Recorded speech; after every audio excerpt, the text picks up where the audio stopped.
छत्तीसगढ़ में मतदाता सूची का विशेष गहन पुनरीक्षण कार्यक्रम की शुरुआत होने जा रही है।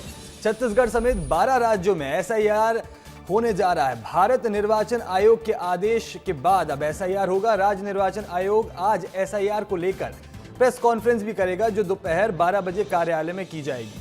मुख्य निर्वाचन पदाधिकारी यशवंत कुमार ये प्रेस कॉन्फ्रेंस की अध्यक्षता करेंगे। उनकी अध्यक्षता में ये प्रेस कॉन्फ्रेंस होगी।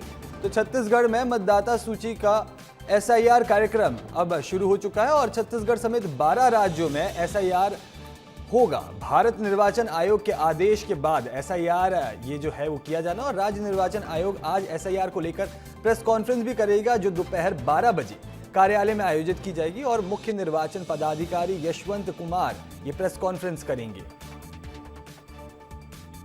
तो इस खबर पर अधिक जानकारी के लिए मेरे साथ खोमन साहू जुड़ चुके हैं लाइव। खोमन, छत्तीसगढ़ में मतदाता सूची का विशेष गहन पुनरीक्षण कार्यक्रम शुरू होने जा रहा है और साथ ही आज 12 बजे से एक प्रेस कॉन्फ्रेंस बुलाई जा रही है इसी सिलसिले में। देखिए, आज प्रेस कॉन्फ्रेंस करने का मतलब यही है चिरायु की छत्तीसगढ़ में जब एसआईआर किया जाएगा तो किस तरीके से किया जाएगा, किन किन चीज़ों को ध्यान में रखा जाएगा, उस हिसाब से किया जाएगा। हालांकि जो 12 राज्यों में एसआईआर करने की घोषणा कल जो चुनाव आयोग ने की है, उसके बाद छत्तीसगढ़ में भी तैयारी शुरू हो गई है और यही कारण है कि आज दोपहर 12 बजे छत्तीसगढ़ के जो मुख्य निर्वाचन पदाधिकारी है यशवंत, वो प्रेस कॉन्फ्रेंस करने वाले हैं और पूरी जानकारी देने वाले हैं। लेकिन देखिए, एसआईआर शुरू ही नहीं हुआ है, लेकिन छत्तीसगढ़ में सियासत शुरू हो गई है। पूर्व मुख्यमंत्री भूपेश बघेल ने निशाना साधा है और कहा है कि छत्तीसगढ़ में बहुत सारे ऐसे पाकिस्तानी रहते हैं, बांग्लादेशी रहते हैं, उसका जवाब छत्तीसगढ़ जो सरकार है वो दे नहीं पाई। तो कुल मिलाकर समझा जा सकता है कुछ दिनों बाद एसआईआर छत्तीसगढ़ में शुरू हो जाएगा, लेकिन उसके पहले छत्तीसगढ़ में सियासत शुरू हो गई है। जी, तमाम जानकारी साझा करने के लिए आपका बहुत बहुत शुक्रिया। तो छत्तीसगढ़ की डिप्टी सीएम अरुण साव का एसआईआर पर बयान सामने आया है। एसआईआर की घोषणा पर डिप्टी सीएम ने कहा है कि मतदाता सूची में पात्र लोगों के नाम होने चाहिए। देश के नागरिकों को ही मतदान का अधिकार है। चुनाव आयोग की घोषणा निश्चित रूप से स्वागत योग्य है। तो छत्तीसगढ़ की डिप्टी सीएम ने अब एसआईआर प्रक्रिया पर यह बयान दिया है। आइए आपको सुनाते हैं। निश्चित रूप से ये स्वागत योग्य कदम है, ऐतिहासिक कदम है। जो पात्र लोग हैं उन्हीं का नाम मतदाता सूची में होना चाहिए और पूरे छानबीन करके होना चाहिए। जो वास्तविक रूप से भारत के नागरिक हैं, मतदाता होने के पात्र हैं, उन्हीं का नाम होना चाहिए। ये स्वागत योग्य कदम है। तो रायपुर में प्रधानमंत्री नरेंद्र मोदी के दौरे को लेकर प्रशासन पूरी तरह से अलर्ट है। कलेक्टर डॉक्टर गौरव सिंह राज्योत्सव स्थल पहुंचे और सभी व्यवस्थाओं का निरीक्षण किया और उन्होंने अधिकारियों को सभी जरूरी तैयारियों को जल्द से जल्द पूरा करने के निर्देश भी दिए। इस दौरान एसएसपी डॉक्टर लाल उमेद सिंह, निगम आयुक्त विश्वदीप, अपर कलेक्टर नम्रता जैन, जिला पंचायत सीईओ कुमार विश्वारंजन सहित अन्य अधिकारी भी मौजूद रहे। तो अब आपको बता देते हैं कि ये कार्यक्रम किस प्रकार से रहेंगे, जहां पर 10 बजे से 10:30 बजे के बीच दिल की बात कार्यक्रम में शामिल होंगे प्रधानमंत्री। जिसके बाद लगभग 11:15 से 11:30 बजे तक ब्रह्म कुमारी संस्थान में प्रधानमंत्री मौजूद रहेंगे। जिसके बाद 11:15 से 11:30 बजे तक वो इस कार्यक्रम को संबोधित करेंगे, शिरकत करेंगे और साथ ही 11:15 से 12:10 तक अटल जी की प्रतिमा पर यहाँ पर अनावरण करते हुए नजर आएंगे प्रधानमंत्री। तो 11:15 से 12:10 तक ये कार्यक्रम रहेगा। जिसके बाद 12:15 से 1:15 यानी कि 1:15 तक विधानसभा भवन का लोकार्पण करेंगे प्रधानमंत्री। तो मिनट टू मिनट कार्यक्रम हम आपको प्रधानमंत्री के बता रहे हैं, जिसमें 1:30 बजे से 2:15 बजे तक वो ट्राइबल म्यूजियम पर मौजूद रहेंगे और यहाँ पर ट्राइबल म्यूजियम का लोकार्पण करते हुए नजर आएंगे। तो खबर बीजापुर से है, जहां सुरक्षा बलों को बड़ी कार्रवाई में सफलता मिली है। 20 फीट ऊंचे नक्सली स्मारक को ध्वस्त किया है। डीआरजी, सीआरपीएफ और कोबरा टीम की कार्रवाई है। 2 नक्सल प्रभावित क्षेत्रों में नए कैंप खोले गए हैं। कांडलापर्ती और पिल्लूर में नए कैंप खोले गए हैं। तो बीजापुर में सुरक्षा बलों ने ये बड़ी कार्रवाई करते हुए 20 फीट ऊंची नक्सली स्मारक को ध्वस्त किया है। डीआरजी, सीआरपीएफ और कोबरा की टीम की ये कार्रवाई है, संयुक्त कार्रवाई है और साथ ही 2 नक्सल प्रभावित क्षेत्रों में अब नए कैंप खोले गए हैं। कांडला परती और पिल्लूर में नए 2 कैंप सुरक्षा बलों के द्वारा खोले गए हैं। तो सख्ती से खबर है, जहां चंगई सभा के नाम पर ईसाई धर्म का प्रचार किया जा रहा था, सर्व हिंदू समाज के थाने में यह आवेदन दिया है कि बिना अनुमति कार्यक्रम पर आपत्ति जताई गई है। तो सख्ती से खबर है, जहां चंगई सभा के नाम पर ईसाई धर्म का प्रचार किया जा रहा था, सर्व हिंदू समाज के थाने में आवेदन दिया गया कि बिना अनुमति कार्यक्रम पर आपत्ति जताई गई। हिंदू समाज ने धर्म परिवर्तन कराने का आरोप भी लगाया है। शिकायत के बाद पुलिस ने मौके पर दबिश दी और बिना अनुमति चंगई सभा न करने की हिदायत दी है।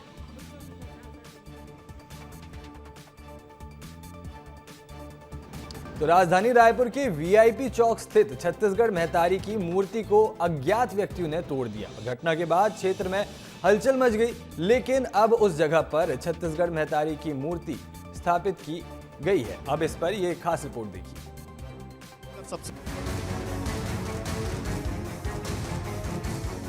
पिछले 24 घंटे से ये तस्वीरें छत्तीसगढ़ की सियासत का सबसे बड़ा मुद्दा बनी हुई हैं। रायपुर में राज्योत्सव से पहले वीआईपी चौक पर लगी छत्तीसगढ़ महतारी की मूर्ति तोड़फोड़ हुई।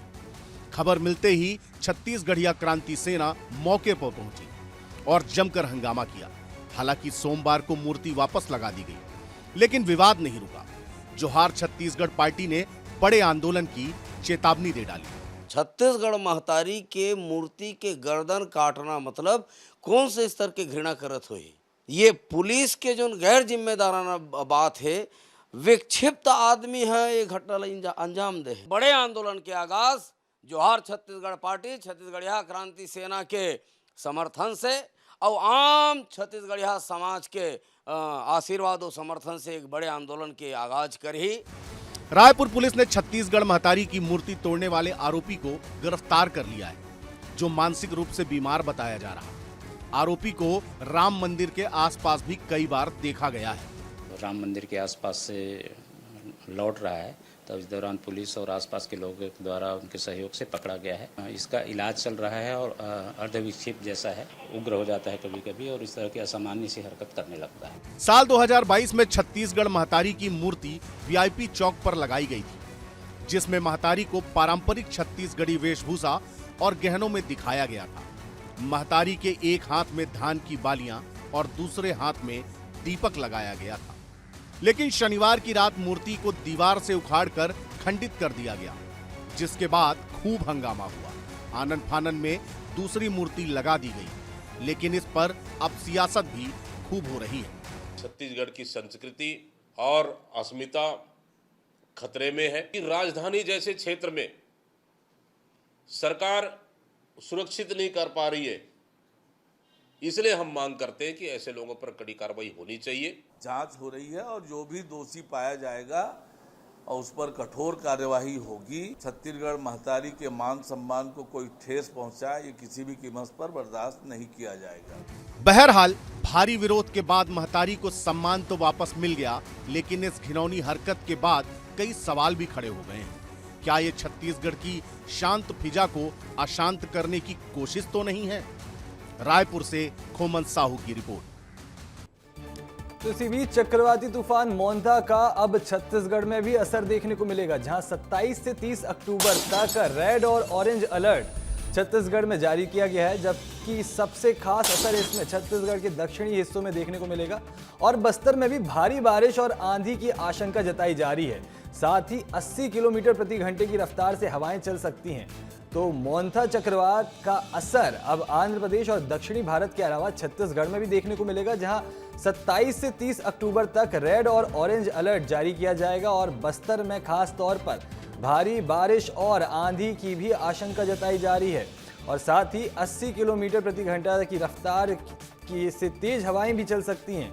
हालांकि इस तूफान में 100 से 110 किलोमीटर प्रति घंटा की तेज रफ्तार से हवाएं चलने की आशंका जताई जा रही है, लेकिन छत्तीसगढ़ में 80 किलोमीटर प्रति घंटे की स्पीड से हवाएं चल सकती है। और इस खबर पर अधिक जानकारी के लिए खोमन हमारे साथ जुड़ चुके हैं लाइव। खोमन, चक्रवाती तूफान मोंथा का छत्तीसगढ़ में भी असर देखने को मिलेगा और साथ ही इसके लिए छत्तीसगढ़ प्रशासन ने क्या कुछ तैयारियां की हैं और खासकर बस्तर के लिए क्या कुछ अलर्ट जारी किए गए हैं?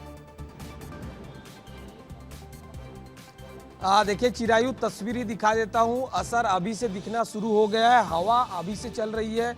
ये देखिए मेरे सहयोगी राजेंद्र कि किस तरीके से जो तूफान का असर है वो छत्तीसगढ़ में देखने को मिल रहा है। खासकर बस्तर संभाग इससे सबसे ज़्यादा प्रभावित रहने वाला है। बस्तर का बीजापुर, सुकमा, दंतेवाड़ा, जगदलपुर, ये ऐसे जिले जहां तूफान का सबसे ज़्यादा असर देखने को मिलेगा।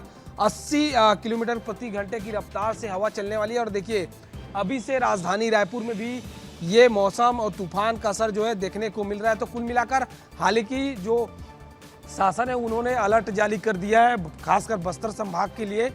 और बस्तर संभाग के लिए एक चीज़ और जारी किया गया है कि वहाँ के जो जितने भी कलेक्टर हैं सभी लोग को दिशा निर्देश दिया गया है, अलर्ट पर रहने के किया गया है। क्योंकि तूफान का असर अगर छत्तीसगढ़ में ज़्यादा दिखता है तो कैसे उसको रोका जाए, कैसे उसको संभाला जाए, इसका निर्देश जो है कलेक्टरों को दे दिया गया है। फिलहाल तूफान का असर छत्तीसगढ़ में और राजधानी रायपुर में देखने को मिल रहा है।